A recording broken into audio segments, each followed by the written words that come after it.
Hi there, I'll be telling you about the eval function in Python today. So let's see. Say you have a string of mathematical calculations you want to do, something like this. Say I have a divide. Okay, so say if you want to do this, you can do it easily using the eval function. Let me tell you what this code is actually doing. See, a is a string and I'm passing that string inside the eval function. I'm printing that x, I'm printing the type of x. I'll tell you why I printed it afterwards. So let's see. Now if I print this, see, I'm getting some value and it's in float.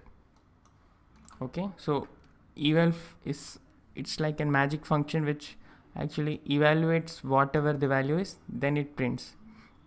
But there is something else in the eval function also. Say you give a tuple to it, something like this. Now if I do the same thing, see, this is now a tuple. Okay, so this data type is now a tuple.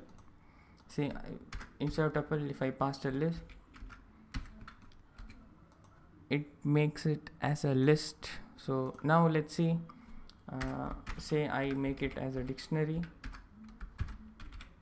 some random values. Okay, 2 values will be enough.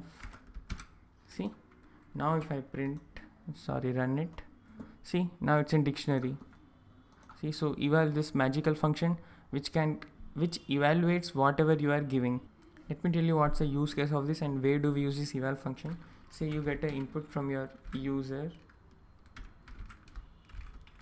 See, you ask them directly, enter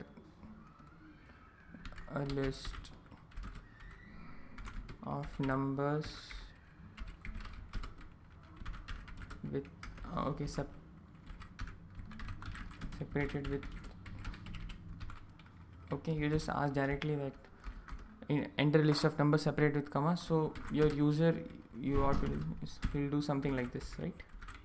So he'll input a string, he'll basically input a string like this, but you want it as a list, so you can do something like this.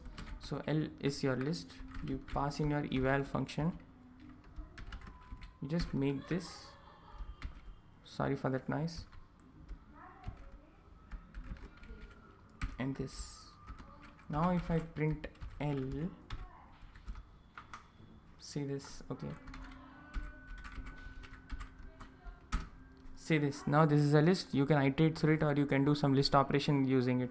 So you can just change a string of inputs using the eval function into a list in just 2 lines of code. Thank you.